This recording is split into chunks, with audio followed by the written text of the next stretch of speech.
Alors on va reprendre, si vous permettez, là où nous étions arrêtés.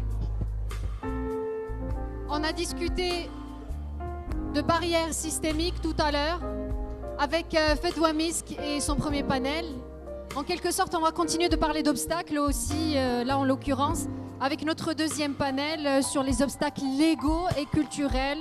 Énorme sujet. Droit et culture, il s'agit de droit et culture ici. On est très nombreux à croire que c'est la culture qui fait les gens, mais comme disait une écrivaine nigérienne, j'ai oublié son nom malheureusement, c'est les gens qui font la culture.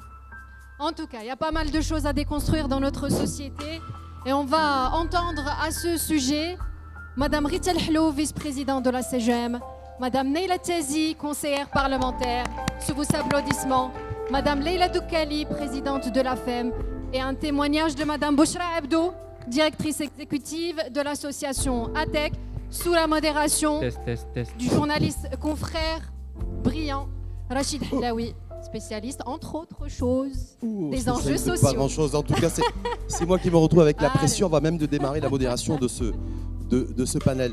Effectivement, merci une fois de plus, Sarah. Construire des obstacles légaux, structurels et culturels à l'égalité des sexes. Musique, s'il vous plaît. Ils sont bien. Faire la modération d'un panel en chantant, ça peut être sympa, mais bon. La musique, s'il vous plaît. Si on pouvait arrêter la musique. C'est vrai que ça adoucit les mœurs, mais bon. Merci. Merci. Donc, effectivement, on va démarrer ce débat sur la thématique donc, qui est inscrite construire, déconstruire les obstacles légaux, structurels et culturels à l'égalité des sexes. Quel rôle pour les institutions publiques et privées? On va peut-être démarrer, des présentations ont déjà été faites par nos panélistes et puis elles proviennent essentiellement du secteur privé, donc elles sont déjà très engagées, elles ont une horloge qui est peut-être un peu différente de ce qu'il peut y avoir au niveau institutionnel. Peut-être démarrer avec vous, Rita El-Hello. J'espère que le micro fonctionne sur ces thématiques assez générales, vues sous le prisme de Rita El-Hello, à la fois sur les obstacles légaux, structurels et surtout culturels pour l'égalité des sexes. Merci c'est Rachid. Ça marche pas, n'est-ce pas? Merci beaucoup. Ouais, là c'est bon. Alors, je suis très heureuse d'être avec vous aujourd'hui et en même temps très humble par rapport à tous vos parcours, vos engagements respectifs. Je me considère humblement être rentrée assez tardivement dans ce dispositif féministe. En 2 mots, je viens du monde de l'entreprise, plutôt dans des grandes entreprises, plutôt extrêmement organisées, gouvernées, avec un parcours plutôt facile. Et puis, chemin faisant, à travers d'abord mon intégration à la CGM, avec une visibilité beaucoup plus large du monde entrepreneurial, puis ensuite mon engagement dans la société civile, avec mes combats autour des citoyens, pour les femmes et le monde rural, et puis enfin, avec ma participation au nouveau modèle de développement, j'ai fait changer mon regard sur ce sujet. Et comme malheureusement, je ne vais peut-être pas avoir le temps d'aller jusqu'au bout de ce panel, quand j'ai accepté l'invitation de l'Aïcha, je veux vraiment passer des messages extrêmement importants qui me tiennent à cœur et qui sont des messages très pragmatiques. Alors, d'abord ma vision, qui n'est pas la mienne. J'ai eu la chance d'être leader d'un des 4 axes du nouveau modèle de développement, qui était le capital humain, et de travailler en particulier sur le sujet de la femme. Ce que je peux vous dire, c'est que, comme disait Madame Nadia Ftah, le diagnostic, peut-être qu'il n'est pas connu, mais il est là, il est très largement là, il est connu par en tout cas toutes les personnes initiées. Ça, c'est clair. Deuxième constat qu'on a fait pendant ce travail de 2 ans, c'est que la vision, la stratégie de chacun des compartiments de la problématique et de sa résolution est connue par les tenants de cette problématique ou de cette résolution. Donc, ce qu'on a vu très vite dans le nouveau modèle, c'est que le sujet des femmes n'est pas un sujet devant être géré par un ministère, de la femme ou de la solidarité ou que sais-je, Ce n'est pas un sujet qui doit être géré par des associations féministes. Ce n'est pas un sujet qui doit être géré par telle entreprise. C'est un sujet tellement complexe, tellement systémique, tellement humain, que s'il n'est pas pris par tout le monde, toute la société, avec ces 3 blocs, qui est l'État, avec toutes ses dimensions, le secteur privé, avec toutes ses dimensions et ses tailles et ses capillarités, et le tiers secteur sur lequel je reviendrai, on ne résoudra pas ce problème. Ça, c'est vraiment une très, très profonde conviction. La deuxième approche que nous avons eue, c'est que nous avons considéré que le fil d'entrée dans cette problématique, et surtout sa remédiation, c'est l'autonomisation économique des femmes. Si on fait ça par une sorte de catalyse ou d'alchimie, on est capable pratiquement de gérer les problématiques de liberté individuelle, de capacité à défendre ce droit, de capacité à avoir de la résilience, de travailler sur les problématiques de formation, etc., etc. Donc ça, c'est notre conviction et on a... vous m'interrompez, hein, Non, allez-y, assez vite. Donc notre vision, c'est que l'autonomisation, c'est 3 blocs. C'est la capacité de donner des opportunités économiques aux femmes. C'est de pouvoir les former à tous les niveaux de ces décrochages, de la toute petite enfance jusqu'à la vision la plus avancée de l'entrepreneuriat. Et enfin, de gérer cette problématique de la prévalence de la violence faite aux femmes sous toutes ses dimensions. C'est ça les 3 blocs. Comment faire? On en reparlera. Comment faire, effectivement, mais juste un petit mot, Rita El-Hellou, avant de donner la parole à Naïla Tazi. Vous avez été membre donc, de cette commission Nouveau Modèle de Développement. On est en 2025 aujourd'hui. Les choses n'ont pas été matérialisées. Est-ce qu'il faut avoir comme traduction le fait qu'on est toujours dans l'ancien modèle? C'est pour ça que quelque part on stagne, voire on régresse sur les principaux indicateurs en matière de genre. Alors, l'avantage du nouveau modèle, c'est qu'il a été très formel et qu'il a mis des KPI pour chacun des sujets. Les 5 KPI qui étaient agrégés, si vous voulez, sur la problématique des femmes, c'est le taux d'activité, c'est le taux de femmes dans les postes supérieurs, c'est l'écart salarial à poste égal pour les femmes, c'est l'analphabétisme des femmes et c'est les taux de petites filles qui ne sont pas scolarisées. Sur ces 5 sujets, on avait une échéance 2025, une échéance 2030. On n'est non seulement pas dans les échéances, dans les targets de 2025, on est parfois plus bas. Alors pas pour tout, on va revenir, mais en tout cas sur le taux d'activité, on est plus bas. Donc il y a un vrai problème. Donc ça veut dire qu'on est toujours dans l'ancien modèle? Je ne dirais pas ça, parce qu'il y a des choses qui avancent, comme l'ont dit toutes nos collègues de tout à l'heure. Il y a des choses qui avancent, il y a des choses qui régressent, il y a des choses qui pataugent.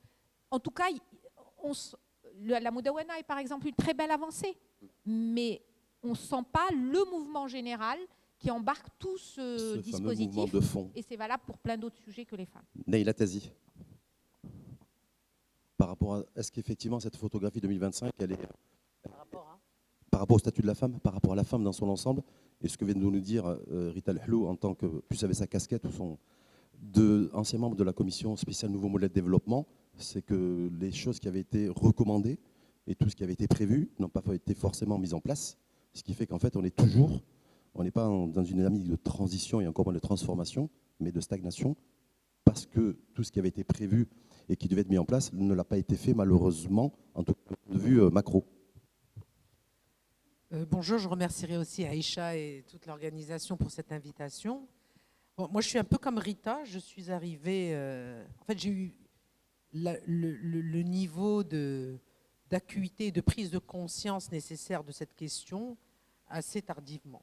Et je pense que parce que dans le monde économique, dans le monde entrepreneurial, déjà le fait d'entreprendre, il faut qu'on se sente déjà assez libre et assez audacieuse pour pouvoir décider de créer son entreprise et de se lancer dans le business.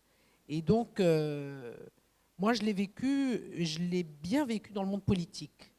Je suis une élue de la CGEM depuis bientôt 10 ans à la Chambre des conseillers.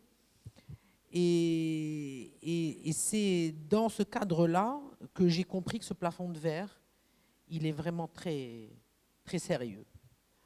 Et que si si on ne mène pas une bataille, comme elle a dit, tous ensemble, on aura beaucoup de mal à faire évoluer cette question parce que la prise de conscience de l'importance de ce sujet, finalement, elle est dans toutes les strates de la société. Même dans le monde économique, auprès de gens qui sont extrêmement, qui ont fait de belles réussites sur le plan économique et qui ne sont pas touchés par ces sujets de la même manière et qui sont extrêmement informés, donc conscients des grands enjeux macroéconomiques du pays, des enjeux sociétaux, il n'y a pas la prise de conscience suffisante de l'importance du sujet. Donc, comme l'a dit la ministre, Nadia Ftah, le diagnostic est là, mais il n'est pas suffisamment partagé. Donc, aujourd'hui, la femme, ce qu'on sait, et je pense que tout le monde le sait au Maroc, et tout le monde le sait même à l'international, les observateurs du Maroc, c'est qu'il y a une très forte volonté de la part de Sa Majesté de faire avancer la situation des femmes au Maroc. Il faut plus de relais au niveau politique. Évidemment, il y a une société civile qui est très fortement mobilisée. Moi-même, j'ai vraiment eu l'occasion de la connaître de plus près au moment où je me suis sentie face à des violences politiques et que j'ai trouvé autour de moi un monde militant absolument extraordinaire qui m'a donné la force de rester debout et de continuer. Mais aujourd'hui, on doit tous prendre conscience que cette femme qui est quelque part le socle de cette stabilité du Maroc, de cette cohésion sociale à laquelle nous sommes tellement attachés, dont nous sommes tellement fiers et heureux de pouvoir en être conscients, de pouvoir s'appuyer dessus pour être une société unie, cette femme, elle joue un rôle fondamental. Tout à l'heure, quelqu'un a parlé de la situation des femmes rurales, de la situation de la femme qui sort de son travail et qui rentre chez elle et qui a le prolongement de finalement ce qui est son travail à la maison, oui, une travailleuse à domicile. Je me souviens de la loi sur les travailleurs à domicile. Quand je suis arrivée au Parlement, cette loi a été adoptée, je pense en 2016. Elle a été promulguée, je pense, en 2016. L'objectif, c'était de régulariser à peu près 200 000 femmes qui travaillent à domicile. Aujourd'hui, à la CNSS, il y a 7 700 femmes, presque 10 ans après. On sait que avoir quelqu'un qui travaille à la maison, c'est déjà qu'il y a un niveau de revenu dans un foyer et qu'on peut se permettre d'avoir un travailleur. Donc, il n'est pas normal que ces femmes-là, elles continuent à subir ce type de situation. Alors, pourtant, elles sont là et elles travaillent, elles font ce travail, elles rentrent chez elles, elles refont le même travail pour leur famille. Elles cuisinent là-bas, elles font le ménage, elles rentrent chez elles, elles font le cuisine, elles font le ménage. Et elles n'ont pas leurs droits. Mais ce qui est terrible, c'est que même s'il y a des mécanismes légaux qui sont mis en place, parce que finalement, le droit, il contraint, et donc le problème, c'est que l'application de nos textes n'est pas là. Et les femmes ne sont pas suffisamment informées. Donc il y a quand même un problème de communication parce que ces femmes, il faut leur ramener l'information. Il faut se battre tous autant que nous sommes pour les informer en permanence. Et elles n'ont pas suffisamment d'encadrement pour se sentir fortes, pour les revendiquer, parce que peut-être que tous ces corps ne sont pas suffisamment, toutes ces communautés, ne sont pas suffisamment organisées. Donc, cette question de la mise en œuvre des textes législatifs, elle fait l'objet chaque année, Nadia Ftah a parlé de la Banque mondiale tout à l'heure, d'un rapport de la Banque mondiale qui s'appelle « Les femmes, le droit et l'entreprise ».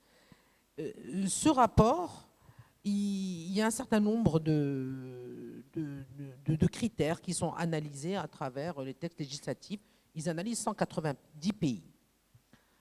Le Maroc est toujours mal classé. Le Maroc est toujours mal classé. Il est dans le deuxième bloc inférieur. La région MENA est mal classée, mais le Maroc ne progresse pas du tout. Et de toutes les façons, auprès des institutions internationales, le sujet est toujours posé. Pourquoi la situation des femmes n'évolue pas? Pourtant, il y a une prise de conscience, il y a des débats, il y a des textes législatifs qui évoluent, il y a des réformes, il y a une volonté, mais ça ne change pas. Est-ce que c'est gênant, ça? Est-ce que vous avez, parce que Naïla Tézi, vous êtes apolitique, hein, je le précise, vous avez un mandat Oui, j'ai pas d'appartenance politique, je pas représente la d'appartenance politique. CGE. Voilà. Est-ce que c'est gênant politiquement, effectivement, quand il y a ces classements? C'est assez redondant, hein. Chaque année, on le voit sur le développement humain et autres.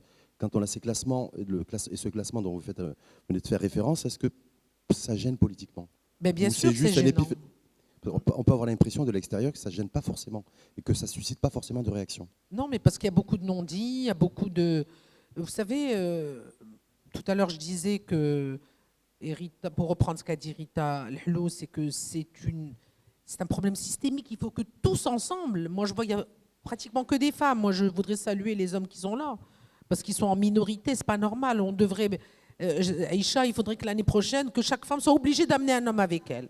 Comme ça, voilà, on sera... Parce que chaque fois, les débats autour des femmes, c'est des femmes. Et on le voit au Parlement, on veut toujours... Comment? Il est en France, il est en mission. Chaque fois, c'est des débats entre femmes. Quand il y a des questions au Parlement sur les questions des femmes, on les donne aux femmes. Je veux juste dire rapidement que cette prise de conscience, elle est nécessaire à tous les étages de la société. Parce qu'aujourd'hui encore, auprès d'acteurs économiques importants, je m'entends dire « Ah, tu ne vas pas encore nous ressasser avec la question des femmes ». On veut bien avoir des femmes à condition qu'elles soient compétentes. C'est-à-dire qu'ils partent du principe qu'ils sont compétents. Il n'y a pas de remise en question. L'homme est compétent, mais la femme, il faut qu'elle soit... Donc ça veut dire que ce n'est pas forcément un enjeu politique aujourd'hui. Bien sûr que c'est un enjeu politique. Pour les politiques, hein. C'est un enjeu politique pour les politiques et pour la société, parce que tout est politique. Tout est politique. Donc, à partir du moment où il y a des réformes, il y a une volonté politique, mais aujourd'hui, je voudrais quand même dire qu'il y a des évolutions. Parce que, vous savez, la politique, c'est beaucoup une question de symbole aussi. Et c'est une dynamique. Et la dynamique, elle ne se décrète pas. Et je pense que la ministre l'a dit, ou Chakib Ben Moussa l'a dit, on ne décrète pas la parité. Le plus grand problème, c'est de faire évoluer les mentalités. C'est ce qui est le plus dur à changer. C'est les mentalités, elles sont enracinées. Et c'est très dur. Mais il faut redire qu'aujourd'hui, on a plus de femmes au gouvernement, on a une femme ministre de l'économie et des finances pour la première fois, on a une femme présidente d'une commission des finances au Parlement pour la première fois, on a une femme qui préside l'association des présidents de région, on a des femmes ambassadeurs qui font un travail formidable, on a des femmes dans le corps de l'armée, on a des femmes partout, mais il faut continuer et laisser le temps au temps, et surtout, je pense qu'il faut qu'il y ait des rôles modèles qu'on mette en avant. Sur ce point-là, juste avant de donner la parole de Calais, pardon, est-ce qu'il faut femmes, bon, le micro il ne marche pas forcément bien, mais sur le terrain, c'est-à-dire qu'effectivement, il y a aujourd'hui une représentativité au niveau des institutions qui est beaucoup plus élargie, qui a gagné du terrain en matière de superficie, mais pas forcément quand on descend intermédiaire et quand on descend sur le terrain. Est-ce qu'aujourd'hui, l'effort conséquent à faire et à impulser, c'est d'avoir une représentativité, plus de leadership peut-être aussi sur le terrain?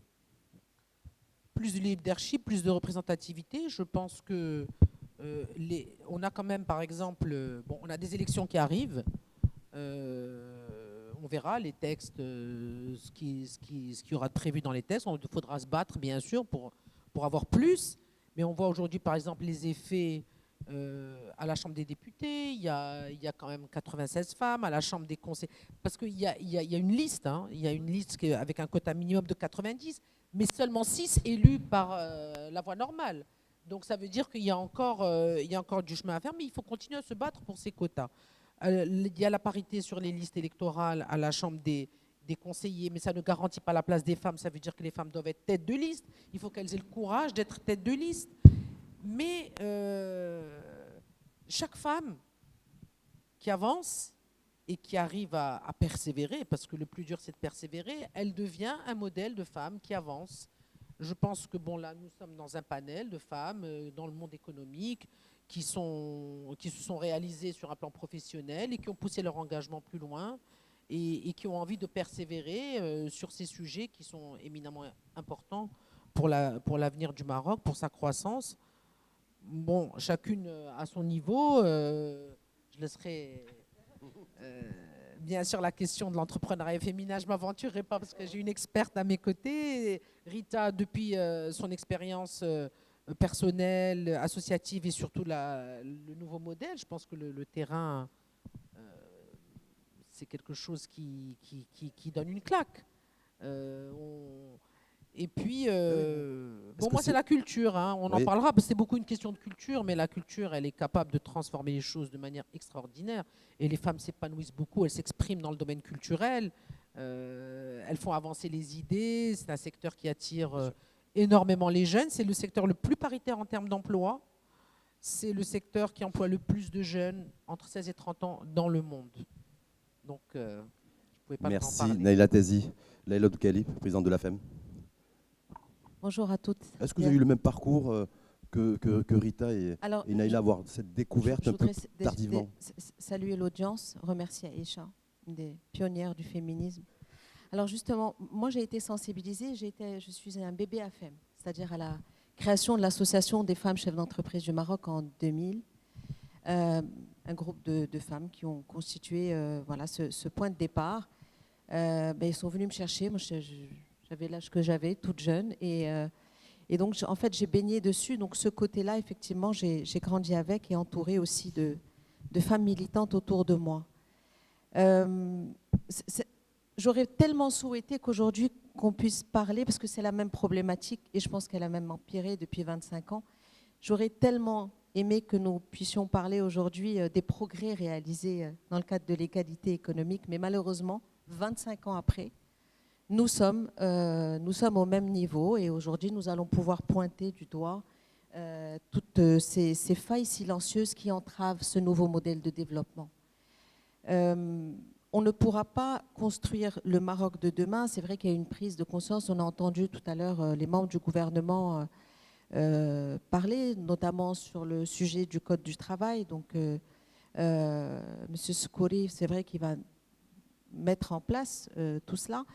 Mais ce que je pourrais aussi reprocher, c'est qu'on ne peut pas construire le Maroc que nous souhaitons aujourd'hui avec toutes ces failles-là et ces murs invisibles que nous essayons, nous toutes, à notre niveau de déconstruire, sans l'implication de cette femme marocaine. Et je regrette que nous ne puissions pas être autour d'une table, de construire ensemble, nous avec la société civile, parce que nous côtoyons le terrain au quotidien, donc nous connaissons et nous sommes en mesure de dire ce qui peut marcher et ce qui risque de ne pas marcher. C'est pour ça que la FEM est également une force de proposition. C'est pour cela que nous nous sommes réveillés un matin avec une idée, parce qu'on a vu aussi l'informel. Et chaque fois moi j'ai posé des questions à des gens qui sont responsables, que je ne nommerai pas aujourd'hui, sur la question de l'informel. Quand vous ouvrez Instagram, mesdames, messieurs, et que vous voyez le nombre de femmes qui travaillent dans c'est un petit niveau, c'est obligatoirement un complément de revenus parce qu'elles ne peuvent pas aller travailler, parce que c'est la catégorie socio-professionnelle moyenne qui a besoin de 2 salaires pour survivre. Qu'est-ce qu'on fait pour l'informel? Donc, quand je vois ça, je réfléchis avec les équipes, avec les gens qui sont engagés avec moi au sein de l'association, à se dire, bon, c'est quelque part de l'industrie, parce qu'en fait, elles prennent des produits, elles les retransforment et après elles les revendent. Donc, pour moi, c'est de l'industrie. Donc, on va travailler sur un projet qui s'appelle Chez Industriel. Et donc, j'ai poussé la porte du ministère du Commerce, de l'Industrie et du Commerce, et j'ai eu effectivement l'oreille du ministre et de ses équipes, et on a pu, et nous allons engager ce programme-là auquel je crois énormément. Mais avant d'arriver à tout ça, il faut les préparer, ces femmes-là. C'est vrai qu'un taux, on veut voir ce taux-là s'émanciper. On a 10%, comme l'a dit M. Ben Moussa tout à l'heure, d'entreprises créées par des femmes. Et ce taux-là est aussi en adéquation avec le 10% d'entreprises financées. Donc on parlera, si tu veux bien, Rachid, tout à l'heure, de l'aspect financement, parce qu'on en fait tout un cinéma, mais pour moi, le financement, c'est en fin de parcours. C'est tout ce qui se passe avant qui est important. C'est comment amener cette femme, la mettre en confiance. On va proposer aussi une banque de projets, même si elle n'a pas une idée, mais cette femme-là qui a 40, 44 ans, que ses enfants sont au collège, se réveille un matin, qui est étudiant, enfin qui a fait des études. Je voudrais juste rappeler qu'on a plus de la moitié des bancs d'université qui sont occupés par des femmes, que nous avons le taux de femmes ingénieurs le plus élevé au monde. Et on a en face un taux d'activité de la femme qui est en train de régresser. Donc, cette banque de projets va les aider effectivement à aller de l'avant. Donc, ce qu'on voudrait, c'est, pour ce financement, pour moi, c'est la fin. Après ça, c'est vraiment un détail. Mais avant, c'est comment faire que cette femme-là s'implique et s'engage et qu'elle mesure sa responsabilité en tant qu'actrice de développement de notre Maroc. 2030, c'est demain. On a véritablement besoin d'elle. Merci. Simplement là-dessus, parce qu'on parle beaucoup effectivement d'informel, je crois que c'est Naïla ou Rita qui a fait référence à ces classements perpétuels. Est-ce qu'il y a une réflexion à mener aussi pour donner un vrai statut de reconnaissance aussi à ces femmes qui travaillent dans l'informel? Parce que valeur aujourd'hui, si effectivement il y a peut-être une montée en charge à avoir, c'est pouvoir aussi identifier, mais donner un statut, ne serait-ce qu'accorder de la dignité à ces femmes qui travaillent quotidiennement. Il faut juste les sensibiliser. Alors elles veulent rester dans l'ombre, elles sont dans leur petit niveau. D'abord, il faut qu'elles le sachent. Il faut qu'on les informe par rapport à ça. Donc on a essayé de mettre le statut d'auto-entrepreneur au départ qui a fonctionné. Après, on l'a un peu plus alourdi. C'est plus une manière aussi de détourner dans l'entrepreneuriat le paiement de l'IR. Enfin voilà, il y a eu plein de choses. Mais il faut aller les sensibiliser, ces femmes-là. Et il n'y a pas que sur la région de Casa, Rabat, etc. Il faut avoir une force de frappe régionale parce qu'il y a plein de femmes et nous travaillons, nous n'oublions pas les femmes aussi dans le rural. Même les coopératives, ça ne rentre pas aussi dans c'est pas notre raison d'être au niveau de l'association. Nous, c'est vraiment l'entrepreneuriat féminin. Mais je demande aussi à la présidente régionale d'aller voir ces femmes-là dans le rural également et d'aller piocher chez ces femmes-là, celles qui ont le potentiel éventuellement de pouvoir devenir chef d'entreprise. Et c'est à ce moment-là que la FEM rentre en ligne de compte pour pouvoir former ces femmes-là et les accompagner vers l'entrepreneuriat. Qui dit entrepreneuriat dit croissance, dit emploi, et voilà. Rita Lahlou, parce que je donnerai la parole ensuite à Bouchra Abdou pour son témoignage. Est-ce que là, effectivement, parce que moi, quand j'entends à la fois Naïla et à la fois Leïla, la nécessité de mettre en place ce bloc que vous avez évoqué précédemment, et que, tant qu'on n'y arrivera pas, parce que j'ai l'impression qu'en fait, il y a plein de dispositifs qui ont été mis en place ces dernières années, pour ne pas dire que rien n'a été fait, multiplicité des opérateurs, de l'INDH à autres et autres, mais en fait, fondamentalement, c'est pas que le constat est là, le diagnostic est fait, vous l'avez très bien dit, la data, elle existe, mais on n'arrive pas, en fait, à consolider un modèle de gouvernance, un bloc, avec coordination et synchronisation pour plus d'efficacité. Merci. Avant de vous donner notre avis, parce qu'il a été travaillé par beaucoup de monde, je voudrais juste répondre sur est-ce que politiquement, c'est un problème ou pas ce sujet. Moi, quand je vois le Gender Gap Index, où nous sommes 136e sur 146 pays, derrière nous, il y a l'Afghanistan, il y a l'Iran, il y a le Pakistan. Moi, j'ai honte. Vraiment, j'ai honte. Et il y a 2 ans, on était 146e sur 156. On n'est pas dans le deuxième moitié, on est dans le dernier décile. Et j'ai d'autant honte, pas parce qu'on est mauvais, parce que si on était mauvais, le problème, c'est qu'on est aussi capable de faire des choses extraordinaires. Comme tu disais, Leïla, j'ai dirigé une école d'ingénieurs pendant 10 ans au Maroc. Les Français, le groupement des écoles centrales, à Centrale Casa, on a la meilleure représentativité des femmes de toutes les écoles centrales, y compris Pékin, y compris Hyderabad. Et par ailleurs, nous sommes capables d'avoir des politiques, des visions, des stratégies, probablement les meilleures du monde, quand on regarde l'énergie, quand on regarde le foot. Voilà. Donc, ça veut dire qu'on est capable. C'est pour ça que j'ai honte. Je me dis qu'on n'est pas capable parce qu'on n'a pas eu ou mis l'énergie nécessaire pour gérer ce sujet. Ça, c'est ma conviction. Et donc, la question, c'est que après le nouveau modèle, nous avons été un certain nombre de femmes au niveau de la CGEM à travailler sur le comment. Puisque par silo, chacune de nous a, dans son domaine respectif, la vision, le diagnostic et les solutions. Comment est-ce que nous pouvons faire que chaque année, inexorablement, cet index nous plombe, essentiellement par le taux d'activité des femmes. Les autres sujets qui sont l'empowerment politique, la santé, etc. On n'est pas si mauvais que ça. Mais c'est vraiment ce problème d'activité. Alors, de deux choses l'une, on n'a pas les vrais chiffres, et j'ai beaucoup écouté les collègues du premier panel. Peut-être qu'on invisibilise et qu'il y a peut-être des biais, et beaucoup de biais, mais il n'empêche que, invisibilisation ou pas, on n'est pas au bon niveau. Et on a vu des pays comme les pays du Golfe, en l'espace de 10 ans, fait des jumps quasiment de 50 ans. Alors, notre conviction, c'est qu'il faut que les 3 parties prenantes se mettent autour d'une table, déjà pour s'aligner sur les caps. Les parties prenantes, c'est le gouvernement. Il y a 2 ans, nous sommes partis en tant que CGEM voir Madame Fteh, qui était déjà au pilotage, pour lui dire, nous pensons que l'État, avec un grand E, doit s'aligner, et ce n'est pas un ministère, c'est tous les ministères qui sont concernés par la problématique des femmes. L'intérieur, l'économie, les petites entreprises, pratiquement un ministère sur 2, l'Awqaf, le tourisme et l'ESS, tous sont concernés. Je ne parle même pas de la femme. C'est peut-être c'est celle qui a les moins de moyens de tirer les ficelles. Les entreprises publiques, les agences de régulation, etc., tout ce beau monde doit s'aligner.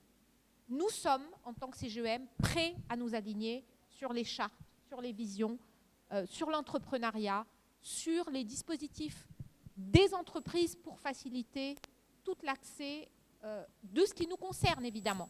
Mais il y a des choses qu'on ne sait pas faire seul. Nadia Boris, qui va intervenir, je ne la vois pas, dans le 3e panel, va vous parler du transport. Tant que les transports et la sécurité au travail ne sont pas réglés, on ne pourra pas faire grand-chose. Et donc, évidemment, nous, on était prêts. Après, il y a ce 3e secteur, ce tiers secteur, qui doit s'organiser. Et dans le tiers secteur, il y a beaucoup de monde. Il y a la société civile, il y a les partis politiques, il y a les élus, il y a les médias, il y a les académiques, et tous ces gens doivent être autour d'une table. Et ce que nous proposons, pour terminer, c'est vraiment des états généraux, une sorte de Grenelle pour l'autonomie, dans lequel ces 3 parties prenantes d'abord se posent pour se connaître. Nous ne nous connaissons pas, nous travaillons chacun dans notre petit coin. Déjà nous connaître, ensuite nous aligner, et troisièmement, influer, évaluer, revenir à la charge.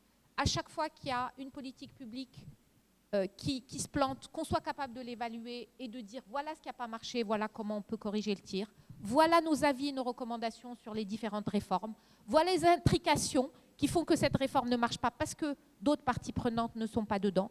Et nous vous proposons à toutes, et je reviens maintenant officiellement vis-à-vis de tout le monde, pour vous dire co-organisons ce Grenelle de l'autonomisation, prenons année après année des cercles concentriques qui vont non seulement s'approprier la problématique et surtout être influents, parce qu'on ne peut pas être influent chacun dans son coin. Mais si on a 100 entreprises, 100 associations, 100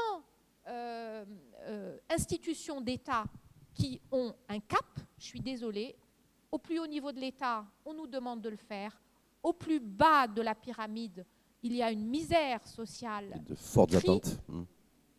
C'est notre responsabilité au niveau de ce milieu du chemin de prendre nos responsabilités et des engagements sérieux. Est-ce que ça veut dire, avant de donner la parole à Neila qui souhaite réagir, parce que je sais que vous avez le devoir malheureusement nous quitter prématurément, mais peut-être vous laisser juste un petit mot à Rita, le timing, la temporalité. Très souvent, ce qu'on dit, c'est qu'il y a des événements un peu exceptionnels. Absolument. Lorsqu'ils se produisent et qu'on doit gérer. Ça peut être un véritable coup d'accélérateur, notamment au niveau des changements des mentalités et de ces obstacles culturels. Est-ce que là, c'est le moment? Merci pour cette question. Madame Jati l'a dit très clairement. Je crois profondément que les politiques publiques peuvent influencer très profondément, et ça a été prouvé sous tous les contextes et toutes les temporalités. On a une échéance exceptionnelle qui est 2030.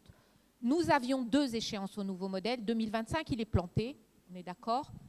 Il nous reste 2030. Ne nous le plantons pas, s'il vous plaît, mesdames, messieurs. Nous avions proposé un Grenelle qui se ferait chaque année, Madame Aïcha Skhri, je ne la vois pas, on peut lui donner la responsabilité d'être le timekeeper.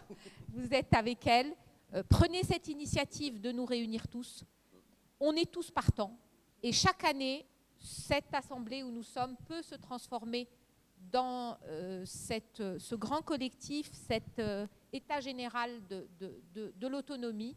Et chaque année, si aujourd'hui nous sommes 100, je vous propose que l'année prochaine nous soyons 500 et en 2029 que nous soyons 5000 et que nous portions haut et fort cette absolue nécessité, ce n'est pas un luxe, de la place de la femme là où elle doit être dans notre beau pays. Merci. C'est maintenant ou jamais, c'est ça? Merci beaucoup, Rita El Hlouch. Effectivement, on peut l'applaudir pour son intervention. Et puis, le fait qu'elle doit malheureusement nous quitter, merci à vous. Neila, sur la temporalité, sur le timing, très souvent, et en plus, bon, alors, Neila Tazi, c'est aussi la fondatrice de Méga Festival qui a pris pignon sur rue depuis des années. Donc c'est aussi au-delà du soft power et de tout ce que ça peut générer, sur ce que vous avez dit précédemment d'ailleurs, en matière de création d'emplois et puis de liens sociaux et de dynamique culturelle. C'est un autre événement qui est dans notre horizon respectif et commun. Il y a cet événement continental à la fin de l'année et il y a un événement planétaire dans 5 ans. Nous, on commence à bien comprendre que quand on a des échéances et quand on est sous pression, on fait des miracles. On voit ce qu'on est en train de préparer pour le mondial en termes d'infrastructure, mais on a vu ce qu'on a eu pendant le Covid. Le Covid, on était dans une situation d'extrême urgence et on a fait des choses absolument incroyables dont on n'était même pas conscient qu'on en était capable. Et donc, je pense que la question de la femme, puisque aujourd'hui nous le savons à force de bilans, de constats, de problèmes non résolus, de rapports d'organisations internationales et d'organisations nationales, nous savons que ça devient, comme l'a dit Madame la Ministre, ça doit être un enjeu national. Voilà, ça doit être un projet, un dossier d'une extrême urgence et il faut qu'on se fixe des objectifs et qu'on se mette la pression. Parce qu'on perd des points de croissance, je pense que vraiment... l'objet du nouveau modèle de développement, c'était de voir quels étaient les blocages qui font que le Maroc, avec toutes les réformes qu'on mène, avec tous les progrès, toute l'image et tout le rayonnement de notre pays, on n'arrive pas à créer de l'emploi, on ne crée pas de croissance. Donc c'est que notre manière de faire ne va pas. Alors Leïla a parlé de l'auto-entrepreneur. Oui, c'est un régime qui a très très bien fonctionné. Il y a plus de 500 000 personnes qui y ont adhéré. Puis du jour au lendemain, on vient, on le change. Parce que on a parlé aussi de la communication, et il y a beaucoup de sociologues qui sont là et qu'on a écoutés. Vous savez, on ne décrète pas des changements et on appuie sur un bouton et ça se passe. Le temps qu'on introduise les réformes, que ça rentre dans le circuit, que ça rentre dans les esprits, que ça change les comportements, une fois que les nouvelles mécaniques sont adoptées, que les familles ou les personnes commencent à ressentir les effets bénéfiques, ça prend des années. Et donc, si au bout des années, qu'on commence à sentir que quelque chose s'installe, on le change, ça peut pas, de manière aussi unilatérale, ça ne marche pas. Donc, par exemple, ce qu'il faut faire, c'est avoir des approches beaucoup plus concertées. Voilà, on prépare une loi de finances pour l'année prochaine. Cette question doit être posée avec la ministre, doit faire l'objet de réunions avec les hauts cadres de l'administration pour répondre à des problématiques très spécifiques. Parce que c'est un régime qui est très intéressant pour les gens qui travaillent à domicile, pour les gens qui n'ont pas des revenus très élevés. Je rappelle qu'on est passé d'un plafond de 200 000 à un plafond de 80 000 par personne pour laquelle on produit un service. Ouais. Donc ça, c'est vraiment important. Le ministre de l'Emploi a parlé des changements qui vont être amenés dans le Code du travail, beaucoup plus de souplesse. Bon, ça va beaucoup aider, ça aussi. C'était attendu depuis longtemps, même par l'organisation du secteur privé qu'est la CGEM, parce que le monde change. Et d'ailleurs, les femmes, c'est la moitié de notre population, c'est des talents que l'on perd. Et c'est l'économie du talent qui va s'installer dans le monde de demain. Aujourd'hui, c'est la course au talent dans tous les secteurs. Et donc, si on ne prend pas conscience de l'urgence d'être très inclusif avec cette moitié de notre population, parce que ces talents, le pays en a besoin. En plus, aujourd'hui, l'économie change avec l'intelligence artificielle, ça va tellement vite. Si on n'accélère pas nos prises de conscience, nos actes, et qu'on n'en fait pas une urgence absolue, je pense qu'on continuera encore à discuter des mêmes constats et on le regrettera amèrement. Moi, je voudrais juste dire que ce rapport dont j'ai parlé tout à l'heure, qui est sur le site de la Banque mondiale, mais il est intéressant parce qu'on parle de violence économique. Là, c'est un rapport sur l'acte d'entreprendre des femmes et les lois qui existent dans 190 pays et l'impact sur le tissu entrepreneurial. C'est un rapport qui analyse la mobilité. Le ministre en a parlé tout à l'heure, Siskouri. Le lieu de travail, la rémunération, le mariage, la parentalité, l'entrepreneuriat, les actifs et la retraite.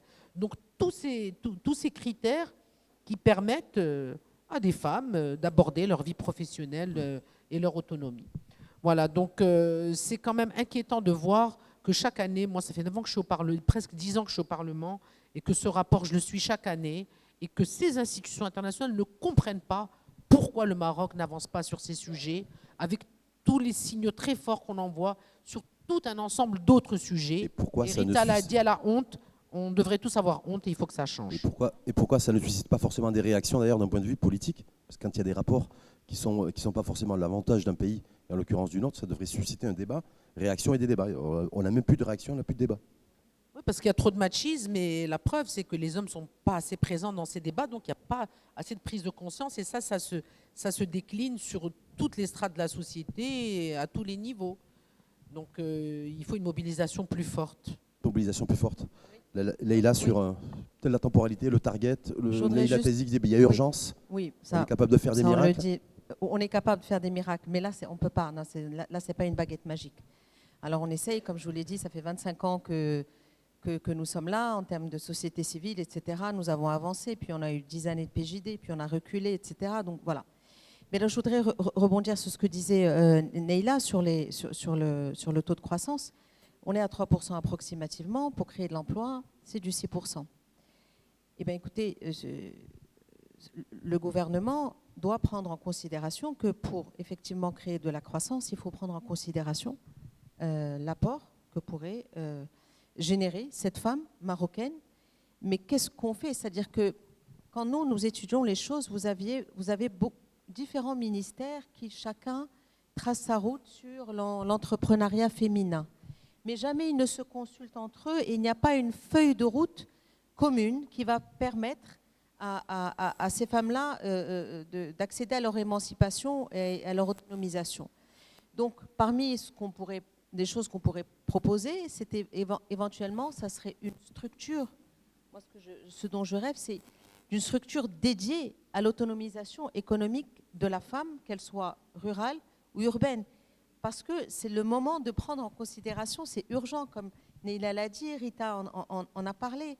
On a besoin aussi de mesurer les choses. On dit souvent au niveau du financement, au niveau des créations d'entreprises ou des fermetures d'entreprises, ce qui ne se mesure pas ne se corrige pas. Donc, merci de nous donner des chiffres. Ça va peut-être être donner l'effet d'une claque. À ce niveau-là, on le demande à chaque fois, mais ça ne sort pas. Nous avons besoin de savoir combien. On sait combien de femmes, combien d'entreprises dirigées par des femmes sont financées. On est à peu près à 10%. Mais combien il y a eu de refus de ce dossier? Combien de femmes, combien d'entreprises dirigées par des femmes ont baissé le rideau? Et c'est en fait, c'est ce que je disais, on doit mesurer pour mieux corriger. Et c'est vrai que l'urgence, elle est là. Nous avons besoin aussi d'accompagner cette femme-là aussi au niveau du financement, parce que, mis à part tout cela, elle a une idée, elle a une envie, elle a un rêve, mais le financement, c'est vrai qu'il y a un programme qui s'appelle Ileiki Invest qui va arranger tout ce qui est problème de garantie. Mais avant d'y arriver, il faudrait que la famille soit d'accord. Elle n'aura pas besoin elle doit se justifier doublement et faire doublement son travail pour qu'on ne lui reproche pas d'être rentrée trop tard, pour qu'elle puisse garder son entreprise ou son travail. Donc, c'est un sujet tellement vaste sur lequel nous revenons et on est toujours à la même place en train de dire les mêmes choses. Et les mêmes constats sont... Et nous ne voyons pas d'évolution. Donc effectivement, ça va s'agiter dans tous les sens parce qu'il va y avoir des échéances politiques, électorales qui vont arriver. Donc on va encore remettre le doigt dessus. Mais il y a aucune... La femme est tellement précieuse pour notre développement économique que je souhaiterais véritablement que nous ayons une structure, une agence, voilà, quelque chose, une institution qui va s'occuper de son émancipation et de son autonomisation. Mais vous êtes confiante par rapport à l'échéance plus 2026 politique ou beaucoup plus pour un coup d'accélérateur 2030? Bah, écoutez, Parce que il il y a une échéance politique et une échéance sportive. Alors, donc il va y avoir cette dynamique un peu économique. On voit ce Maroc bouger. On voit par exemple le dernier taux de Mastercard qui a sorti qu'il y avait un taux d'appétence à la création d'entreprises par la femme aux environs de 64%. Deloitte, il y a 3 ans, on n'était qu'à 34%. Donc elles ont ce rêve-là, elles ont envie, elles se disent oui, on peut y arriver, mais qui va les aider? En poussant à la porte d'une banque? Un exemple, il y a un article qui est sorti sur le 360 sur le taux de bancarisation de la femme marocaine. Tu l'as vu? Sur 3 femmes, seule une femme, donc on est à peu près à 30% de taux de bancarisation de la femme marocaine. Donc la relation déjà à la banque est compliquée.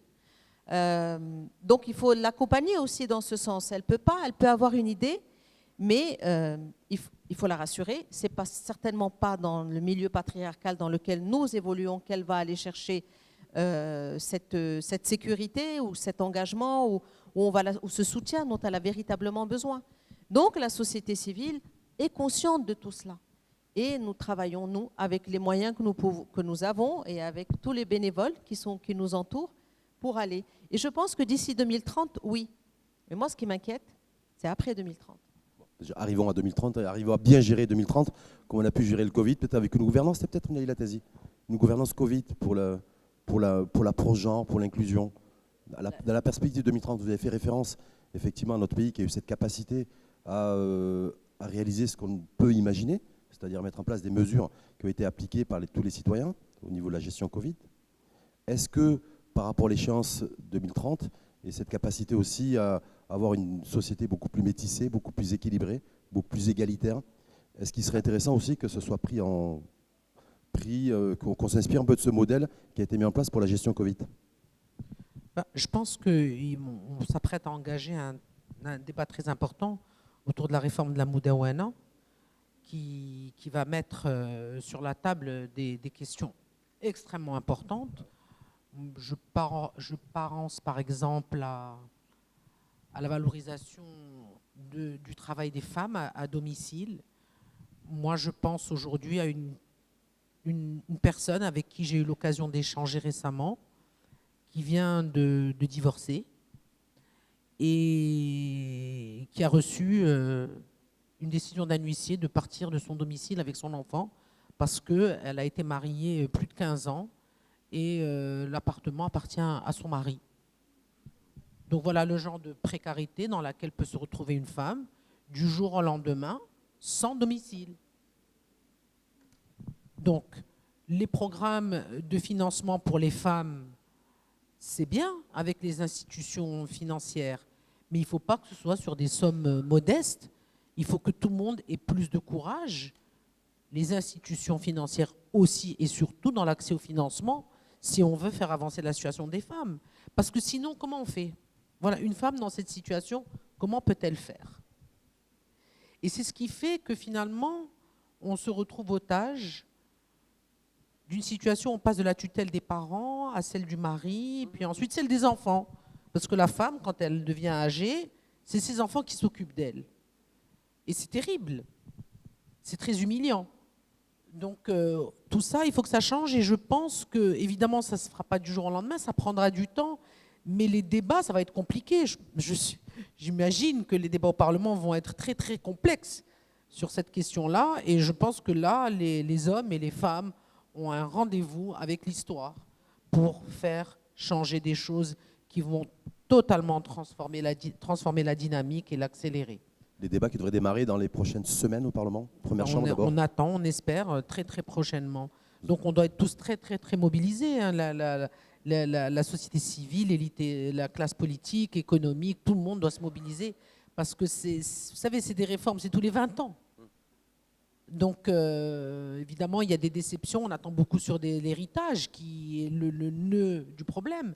Mais il y a tout un ensemble d'autres sujets sur lequel on peut véritablement marquer des points, il faut le faire, parce que 20 ans, c'est long, mais 20 ans, ça permet aussi de déployer des réformes et d'évaluer leur impact. Complètement.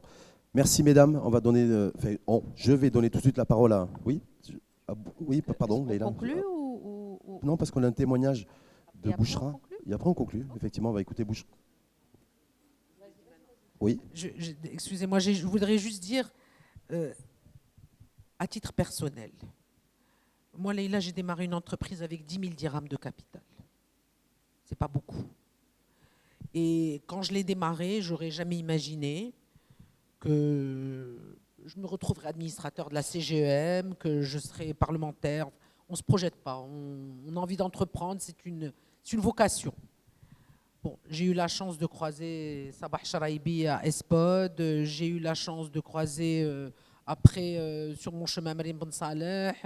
J'ai eu la chance d'avoir des personnes qui m'ont inspiré, qui m'ont soutenu, et qui croient dans le rôle des femmes, des hommes. Si Jouhari à Banque le Maghreb, si Tsarab à l'OCP. Il y a des personnalités qui sont archi convaincues et qui ont envie d'être très de nous engager dans un Maroc inclusif. Donc il faut aussi aller les chercher, il faut mobiliser toutes ces personnes, il faut aussi pousser des femmes. Moi j'ai eu la chance de rencontrer Espod il y a 35 ans. Il faut continuer à accompagner des femmes, il faut être à l'écoute parce qu'on ne peut pas y arriver seul. On ne peut pas y arriver seul. Et vraiment comme Sabah est là, je voudrais le dire, et puis évidemment Rabia Nasser, Amina, toutes ces personnes qui ont tellement donné, Leïla Rhiwi. Voilà. Effectivement, c'est un témoignage aussi en matière de reconnaissance qui est aussi important. Bouchra, Abdou, c'est à vous. Vous allez vous exprimer sur les représentations sociales et les mentalités patriarcales dans le monde des transports. Effectivement, les transports et les transports en commun. Vous voulez vous lever, ouais, faire votre témoignage sous vos applaudissements. Merci beaucoup. Parce que c'est une autre réalité qui va être mise en perspective aussi dans les... que traversent et que vivent et que doivent gérer la femme marocaine quotidiennement dans les transports et l'espace public. C'est à vous. Donc, je vais parler en arabe. Donc, صباح الخير. Donc, بطبيعة الحال أولاً تنشكروا الصديقة الغالية ليلى على الدعوة ديالها لجمعية تحدي المساواة والمواطنة من أجل إعطاء هذه شهادة في إطار العمل اللي تقوم به الجمعية مع النساء، يا إما النساء اللي يتوافدوا على الجمعيه ولا كذلك النساء اللي هما بشكل يومي تياخذوا الحافلات من اجل التوجه للعمل، نساء كذلك اللي تشتغلوا في القطاع الغير المهيكل كما قالوا الاخوات ان كاين تشخيص كاينه احصائيات وفي بعض الاحيان ما تيكونوش احصائيات دقيقه. النساء اللي هما مقاولات، النساء اللي هما في قطاع مهيكل، اليوم انا تنتكلم على القطاع الغير مهيكل للنساء فيه تعيشوا الويلات، تعيشوا المعاناة اليومية، تعيشوا آلام فظيعة بدون حماية، لا حماية قانونية ولا حماية كذلك من طرف حتى المشغل. لا تكلمنا على العاملات البيوت ولا تكلمنا كذلك على النساء اللي تيتجولوا في الأسواق من أجل بيع بعض الأشياء البسيطة.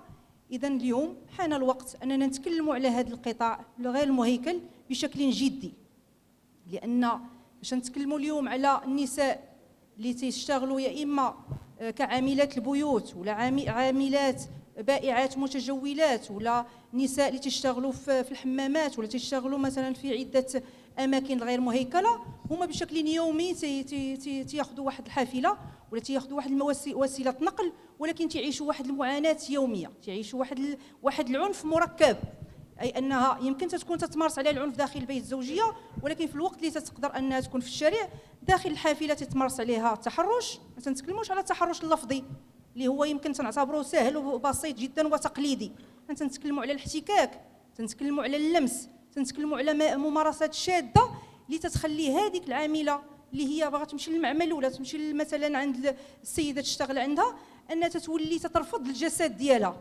وتتولي هي كارهه انها تركب في ذاك الحافله فقط لان ولا الجسد ديالها هو ملك الجميع اللي كاينين في الحافله، وهذا هو الاخطر ما يكون داخل وسائل النقل. لهذا الجمعيه اشتغلت على واحد المشروع اللي سماتو وسائل النقل ليكوليه، واللي قدرنا اننا نسيب ليه واحد اكثر من 10,000 شخص امراه ورجل بطبيعه الحال في الحافلات اللي تتواجد في مدينه الدار البيضاء. تنعرفوا ان مدينه الدار البيضاء هي مدينه شاسعه واللي فيها نقاط سوداء في بعض الاماكن اللي فيها الاكتظاظ، فيها قله الحافلات، فيها الاناره المنخفضه والمنعدمه في بعض الاحيان، فيها اللصوص، فيها الناس اللي تيتداولوا بشكل يومي بالحافلات من اجل فقط التحرش. لا شغل لهم، فقط انهم تمارسوا التحرش داخل الحافلات من 7 الصباح حتى 12 الليل.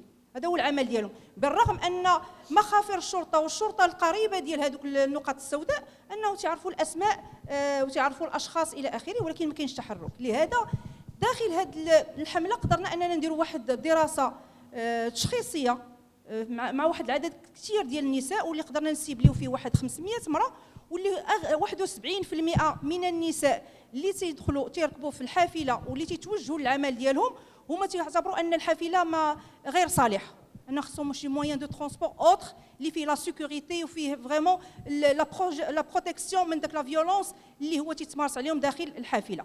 كذلك لقينا 54% تيتمارس عليهم التحرش بشكل يومي، اي ان فيما تتركب في ذاك الحافله تيتمارس عليها. اذا اليوم السؤال اللي تيطرح، هل هذيك العامله اللي في البيت ولا العامله في المصانع انها قادره انها تديبوزي البلانت فيغ التريبيونال ولا لا بوليس؟ واش قادره انها تضيع واحد الساعه ولا ساعتين من اجل انها تمشي للمخفر وتوقف عند خليه العنف وتنتظر وتسنى لونكيت؟ شكون هما لي تيموان اللي في الحافله اللي غيأكومبانيها باش غتمشي؟ واش داخل الحافله كاين كاميرات اللي مشغله 24/24؟ كذلك واش هذاك السائق ديال الحافله انه قادر انه يكون كذلك شاهد عيان على لاك دو فيولونس اللي تعرضت ليه النساء؟ لهذا اليوم داخل هذه الدراسه التشخيصيه اللي قامت بها الجمعيه لقينا بان كذلك اكثر من 50% انهم ما تيديبوزيوش البلان. 50% تيخافوا من الازواج ديالهم، 50% تيخافوا انهم يفقدوا العمل ديالهم، 50% تيوليو انهم مستسلمات لهذاك لاك دو فيولونس فقط لان كاين واحد لي دو سو اللي غيعيشوا بهم. اذا فريمون كاين ان بروبليم دو فون. سي فري كو لا سوسيتي ديال النقل ديال الدار البيضاء دارت واحد العمل جبار بطبيعه الحال. حنا ما غنكروش العمل بحكم اننا اشتغلنا معهم في لا سونسيبيليزاسيون اوبري ديال المستخدمين والمستخدمات ديال الحافلات النقل، ولكن خاص فريمون اون فولونتي كبيره باش نقدروا نستوبيو لا فيولونس اللي تيتعرضوا ليه هاد النساء. لان تنعرفوا ان لو بوين نوار اللي كاينين في الدار البيضاء مثلا، تكلمنا على مولاي رشيد ولا تكلمنا على التشارك ولا تكلمنا على بعض النقط اللي هي فيها الاكتظاظ الحقيقي. لان النساء كذلك تلقاو ان الاماكن ديال المحطات ان ما فيهاش الاناره، تلقاو المحطات ما فيهمش كراسي باش تجلس هذيك المراه اللي تكون حامل ولا عندها ولدها اللي غدير الحضانه قريبه للعمل ديالها الى اخره. اذا تتلقى ان الاماكن اللي تتواجد فيها هذيك المراه في الفضاء العام هي اولا غير امنه، ثانيا ما فيهاش الكرامه الانسانيه للنساء. تلقى ديك المراه بحال هي رزيده. ما تنتكلموش على اليوم على النساء اللي هما عندهم لا سينيسيس، هاد 7700 اللي مسجله في لا سينيسيس، ولا تنتكلموا على نساء اللي عندهم لا سيكوريتي فريمون ستابل.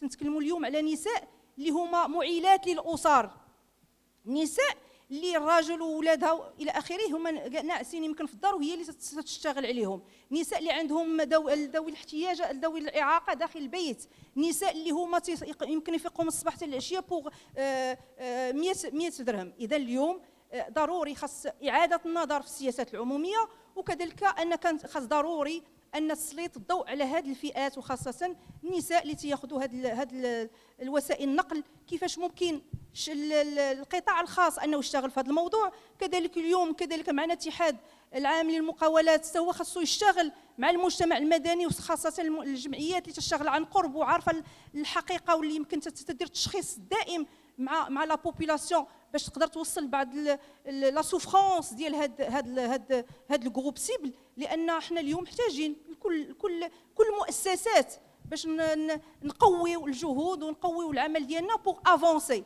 كما قالوا الاخوات هو لو شومان ديال ليغاليتي باقي بعيد، ولكن حنا تنبنيو ليه باش نوصلوا ليه، واكيد العمل الجماعي تيعطي الاكل ديالو. كذلك الجمعيه اشتغلت على واحد الموضوع اخر هو ديال مدينه الدار البيضاء مدينه امنه من العنف تجاه البائعات المتجولات. واشتغلنا على 2 كارتيي بوبولار في الدار البيضاء، واللي لقينا ان كذلك ان البائعات المتجولات انهم تعيشوا هما معاناه من نوع اخر، وان تمارس عليهم التحرش الجنسي بشكل يومي من الزبائن، كذلك من الناس اللي تيكونوا تيبيعوا معهم في السوق، كذلك انهم ما عندهمش مراحيض. عندنا حاله مثلا من الحالات اللي واكبناها نفسيا، هي انها كانت حامل وما كاينش مرحاض في المكان اللي تتواجد فيه في السوق، اي انها تقدر انها تجمع الحوايج ديالها وتمشي لدارها وترجع كذلك وتلقى المكان ديالها خذوا مثلا بائع اخر. اذا تلقى راسها انها بين نارين. كذلك كاين النساء اللي البائعات المتجولات اللي تيديروا حفاضات من اجل ان ما كاينش لاكسي لواحد المكان اللي هو انساني. كيفاش اليوم ان الجماعات المحليه اللي هي تتخذ الاصوات ديال هاد النساء ان كذلك ما توفرش لهم الحد الادنى ديال الكرامه. اذا اليوم كذلك كيفاش ممكن ندقوا الابواب بشكل قوي، بصوت مرتفع لهاد لي ديسيدور، لان ما كايناش لا فولونتي بوليتيك عند هاد الناس. يمكن يقدروا انهم يصرحوا انك تقدر تبقى في هذا المكان، ولكن بدون توفير امكانيات اخرى للراحه ديال هذوك البائعات المتجولات. بطبيعه الحال هذا العمل اللي قمنا به طيله سنه مع هاد البائعات في هاد لي 2 كومون في كازابلانكا، اللي قدرنا نخلصوا بطبيعه الحال بمذكره مطلبيه متكامله، واللي وضعناها لدى مجلس الجماعه، واللي حتى الان باقي ما كاينش رد، خاصة بعض النقط اللي هي بسيطة جدا ما كاينش فيها، ما فيهاش مطالب اللي حالمة ولا اللي غير واقعية. هي فقط أن كاينين بعض الأماكن اللي هي مغلقة فقط فيها واحد لاميناجمون باش تقدر هذيك المرأة تكون عندها لاكسي دوك لي زوندروا. كذلك المشروع الثالث اللي اشتغلنا عليه هو شقة الدار ماشي حقرة، وشقة الدار حتى هو خدمة. دونك هذه الحملة اللي قمنا بها هاد السنه واللي غتستمر السنه المقبله، كذلك اشتغلنا مع اللي طلقناها بطبيعه الحال مع الهيئه الامم المتحده للمراه، واللي بان بان ضروري اننا نشتغلوا كذلك مع النساء اللي هما اختاروا انهم يشتغلوا في البيت، ولكن كذلك ان خصها تكون عندهم حمايه، لان خصنا نديروا كذا كما طرحات وتطرح دائما وتطرح الحركه النسائيه، هو الربط بين العمل المنزلي ديال هذيك المراه اللي اختارت تقوم بواحد الاعمال اللي هي جباره وشاقه ومضنيه والى اخره، ولكن نربطوها كذلك مع الحقوق الانسانيه ديالها في الوقت اللي تتطلق ولا في الوقت اللي يوقع لها اي مشكل داخل الاسره، انها تقدر انها تخرج في 0 درهم بدون حمايه قانونيه. اذا هذه الحمله كذلك اللي تنشتغلوا يمكن لا الحمله الاولى ديال وسائل النقل الكليه ولا كذلك ديال العاملات البائعات المتجولات ولا شقة الدار، هي كلها حملات اللي فيها التوعيه واللي فيها التحسيس مع لا بوبولاسيون ديريكت، c'est-à-dire pour le changement des stéréotypes ou le changement des mentalités. باسكو يمكن وتنربطوها بطبيعه الحال هذا العمل كله هو تربطوه بما هو ترافعي بمذكره مطلبيه بالترافع لدى الجهات المعنيه. اليوم حان الوقت اننا نكثفوا الجهود اكثر، حان الوقت بطبيعه الحال ان هذه الجهات اللي هي تشتغل في الجانب المقاولاتي، تشتغل في التمكين الاقتصادي، كاينه فئه اخرى اللي محتاجه لها، كاينه فئه اخرى اللي محتاجه هي الحد الادنى، ولكن خاص ضروري تسليط الضوء عليها بشكل كبير، لانها محتاجه اتحاد المقاولات المغرب، محتاجه الجمعيات تاع المقاولات النسائيه، محتاجه الدعم كما قالت الاستاذه. يمكن باش اسست المقاولات ديالها لقات ابواب، هذه الابواب هذه لانفورماسيون ما عادش تو الموند حتى واحد ما عارفها. اذا كيفاش ممكن نوصلوها لهذه البائعه المتجوله، وكيفاش نتكلموا مع مراه اللي تضرب واحد التماره اللي باغا دير واحد لونتربريز بشويه باش تطلع، ماشي غتاخذ الملايين، ولكن على الاقل واحد لحد انا تستافد منه. هذه الابواب هي مغلقه دائما في وجه الجميع. اليوم حان الوقت ان نخلقوا واحد الفجوه، واحد الباب نحلوه شويه باش هاد النساء اللي في القطاع الغير مهيكل يلقاو ذاتهم، يخرجوا من المعاناه pour arriver un séjour à l'égalité, à la citoyenneté, واحد المجتمع ديمقراطي حداثي فيه التسامح وكذلك فيه المساواة. وشكرا. Merci beaucoup Bouchra Abdou.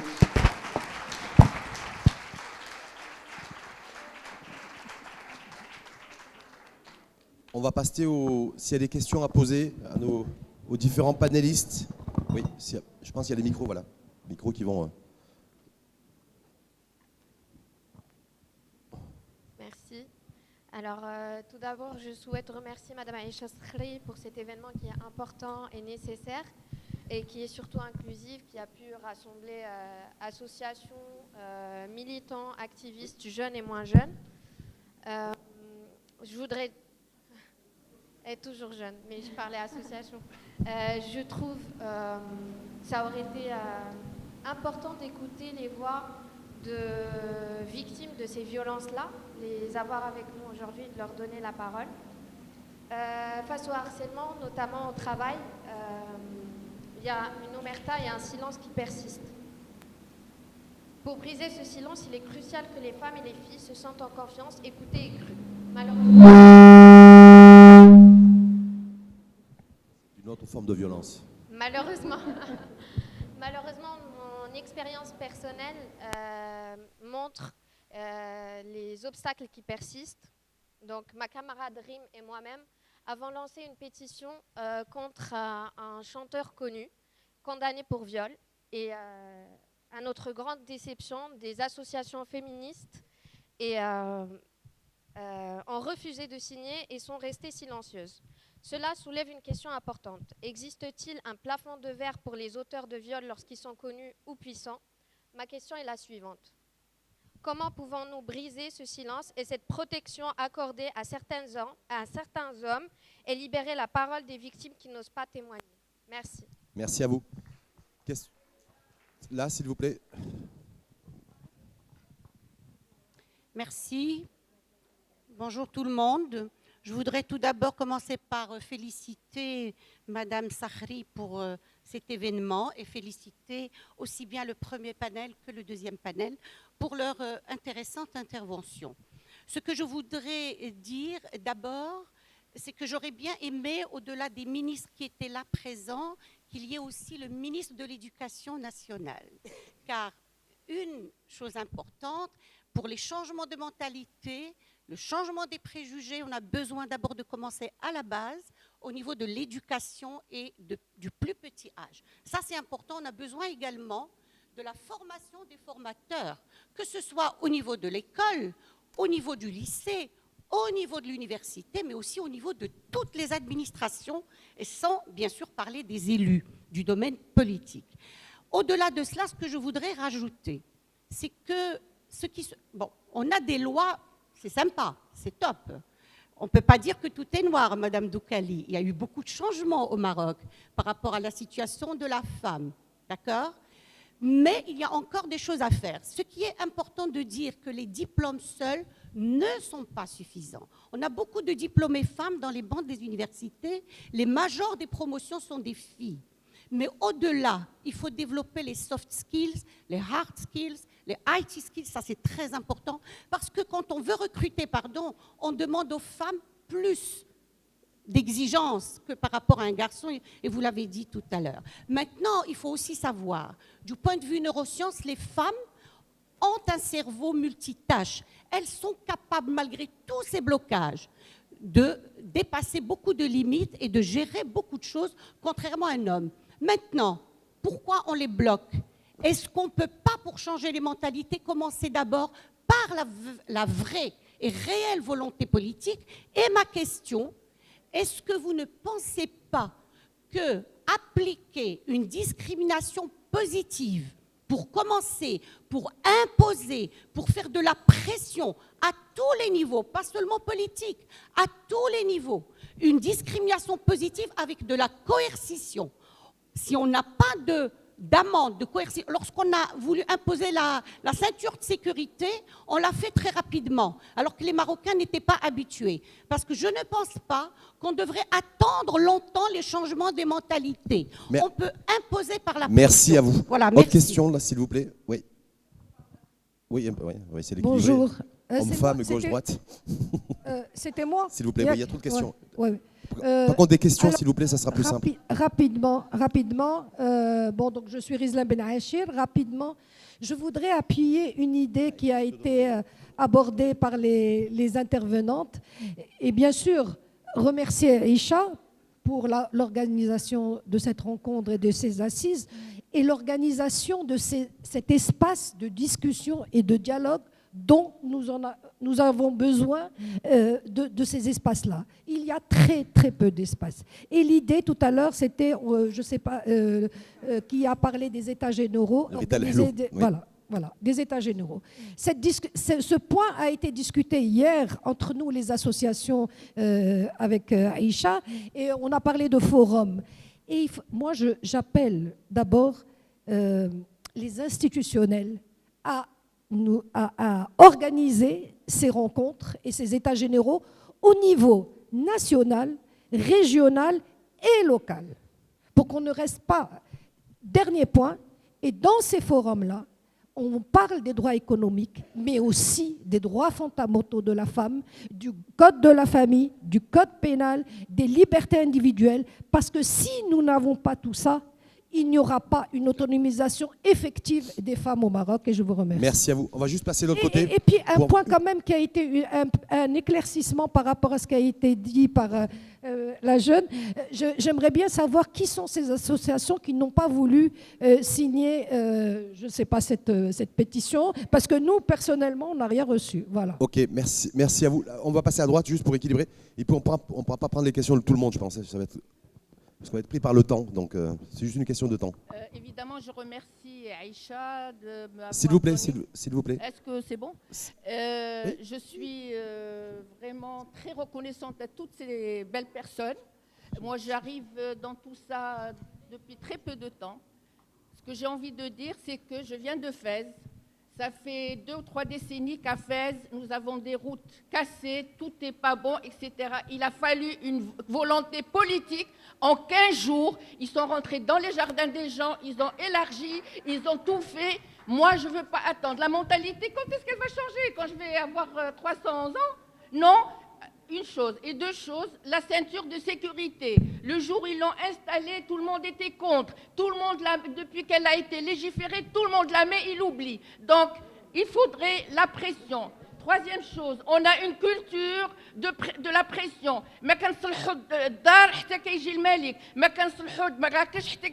Ça veut dire la pression. Donc, c'est ici et maintenant, avant que ça passe au Parlement, de bouger et d'aller faire pression. Je ne sais pas comment, je ne sais pas, j'aimerais bien en savoir. Mais le diagnostic, كل شيء عارفه وكل شيء تقول لك هذه 30 عام وهذه 40 عام وهذه 50 عام وحنا كنقولوا la même chose. Maintenant, il faut bouger en action et la pression et la volonté politique, rien d'autre. Et وزارة الأوقاف. Merci à vous. Parce que on prend juste là et ensuite on va en réponse. Je vous fais des réponses groupées. Chacune vous répondez au.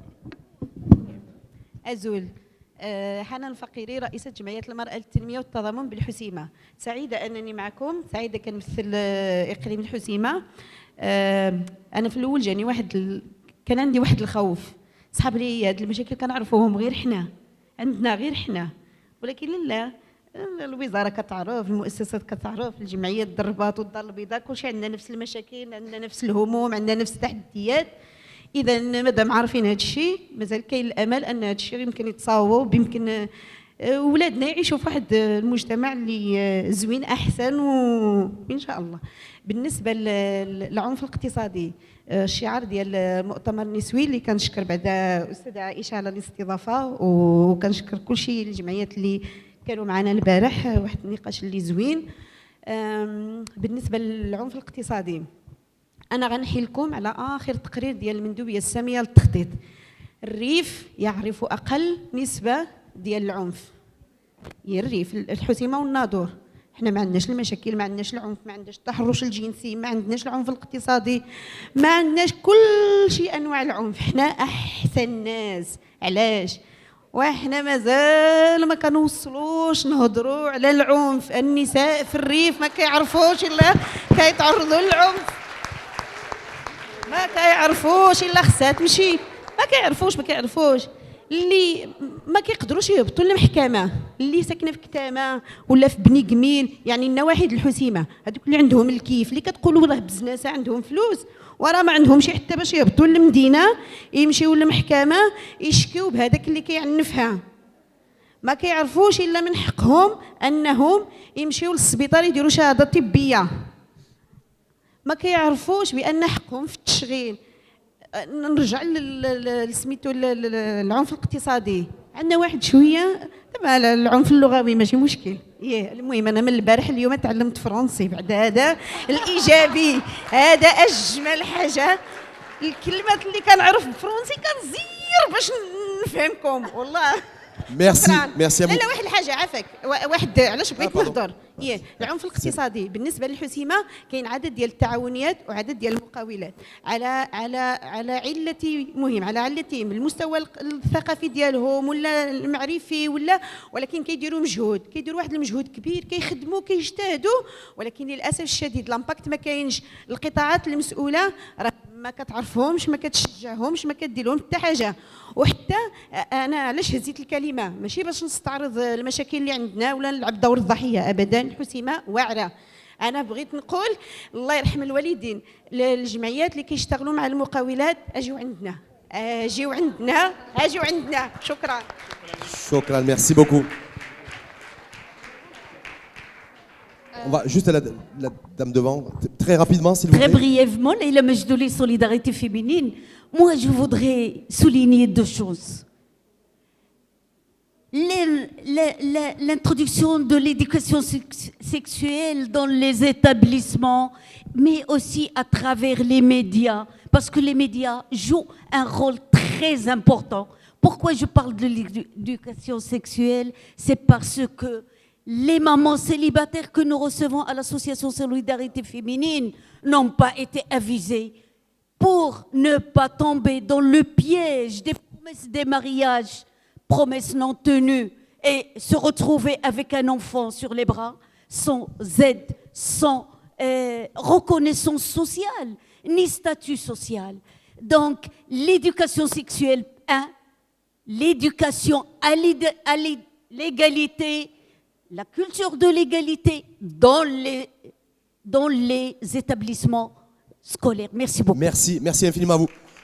On reprend pour les questions et les réponses qui ont été posées. Ouais, c'est...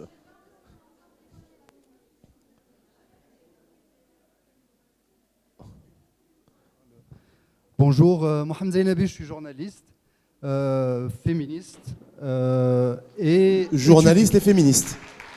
Oui, je me proclame comme ça, et puis étudiant en master, genre, discours et représentation. Donc, juste pour attirer votre attention qu'il y a au sein du Parlement une entité institutionnelle qui pourrait faire beaucoup pour la parité et l'égalité. C'est malheureusement encore un groupe de travail thématique. Je sais que ses membres bataillent dur pour que ça change en commission permanente. J'aimerais bien que Mme Naïla Tazi nous en dise un mot, parce que ce sont des organes comme ça, législatifs, agissants, qui pourraient nous pousser à aller vers l'action. Merci. Merci à vous. Les réponses, Naïla Tazi justement, qui va tout de suite vous répondre. Ça ne marche pas? Ça marche? Non. Non. Non.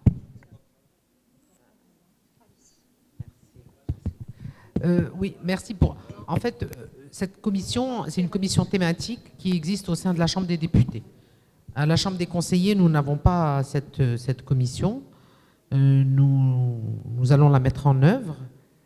Et je voudrais dire qu'il y a 2 jours, avec le collectif Parité Maintenant, que je pense que plusieurs personnes connaissent ici, dont la coordinatrice est Wafa Haji, nous avons rencontré M. Rachid Talbi sur la question de la pétition qui a été déposée au Parlement pour adopter une loi cadre sur la parité. Et donc, après cet échange avec le président de la Chambre des députés, je peux vous assurer que la prise de conscience est là, au même titre que ce qu'a dit Sishak Ibn Moussa ou que ce qu'a dit Mme Nadia Ftah. Mais il faut une forte mobilisation. parce que dans notre société, il y a un courant qui ne veut pas de cette parité, ni de cette égalité, ni de cette émancipation des femmes. Donc, il faut y travailler. Et il faut y travailler beaucoup, beaucoup plus fort.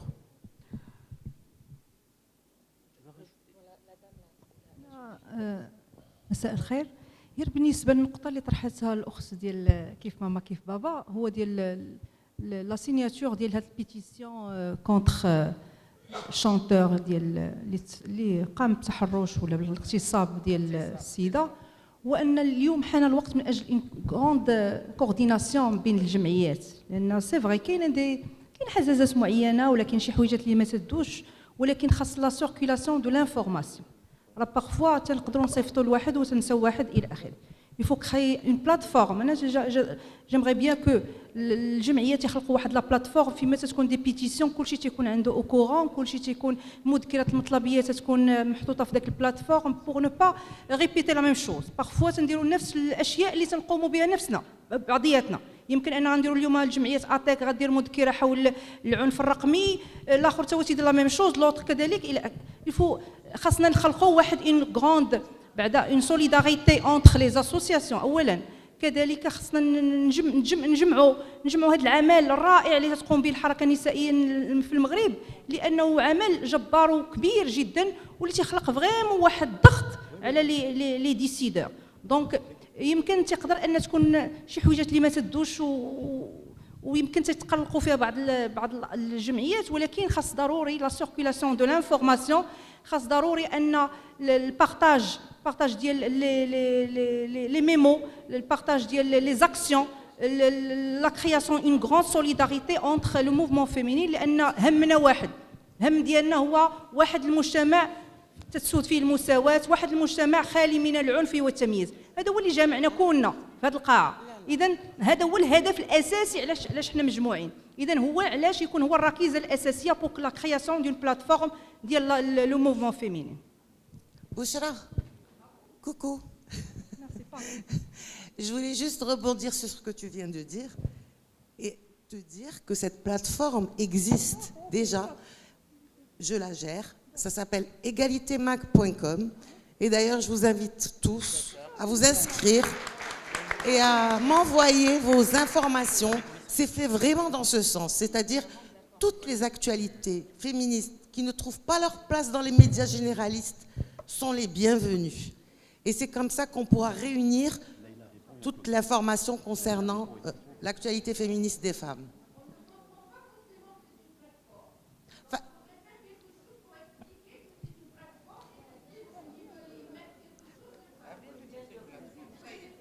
Oui, bah, on le dit, mais on le voit sur les réseaux sociaux, on le voit... Eh ben, on va rectifier, je vais demander à Oussama de le faire. Merci beaucoup. Alors, je voudrais réagir par rapport à Madame de Husseima. Hanan, Madame de Husseima, elle a le bureau avec une présidente, Raïssa Jihawiya, qui coiffe Husseima, Tanger, tais-toi Husseima. Donc, nous allons commencer, Inch'Allah, tout de suite. Nous allons prendre le numéro ديالك باش يمكن لها تتصل بك. مرحبا. Merci. Après le deuxième panel. Le problème, c'est qu'on est pris par le temps. Je vais redonner la parole à Sarah, qui oui, s'il vous plaît, parce qu'on est la maîtresse de cérémonie. Je sollicite votre compréhension et votre indulgence, si vous permettez, parce qu'il y a d'autres panels qui vont suivre après. Patientez juste après. Allez-y, je vous en prie. Allez-y, je vous en prie,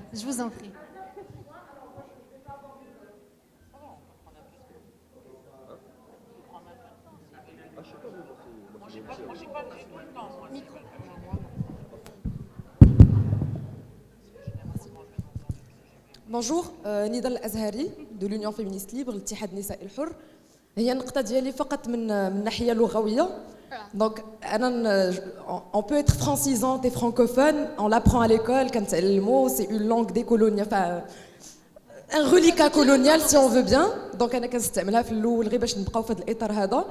وبيان سور جو لو دي كنقولها بزاف ديال التفهم وربما كيجينا سبونتانيمون باسكو مازال عندنا بزاف المخلفات لكن غير الا ممكن في البقيه ديال اليوم هذا النهار نستعملوا اللغات ديال بلادنا ما هي العربيه الفصحى الدارجه ولا تمازيغ ولا مي الدارجه شويه ديال تمغربي نحسوا بها اكثر كاينه في لا رونكونتر ديالنا باش حتى شي وحده ولا حتى شي واحد ما يحس بالاقصاء ومره اخرى كنقولها بكل تفهم وسوليداريتي ميرسي. شكرا جزيلا على هذه الملاحظه فريمون ميرسي بوكو. المهم هو ان كل واحد فينالمون يهضر في اللغه اللي كيحس براسو مرتاح مهمه جدا. شكرا بزاف. Merci beaucoup Rachid, merci à toutes vos intervenantes. On se retrouve après la pause déjeuner dans 45 minutes à peu près. Merci à tous.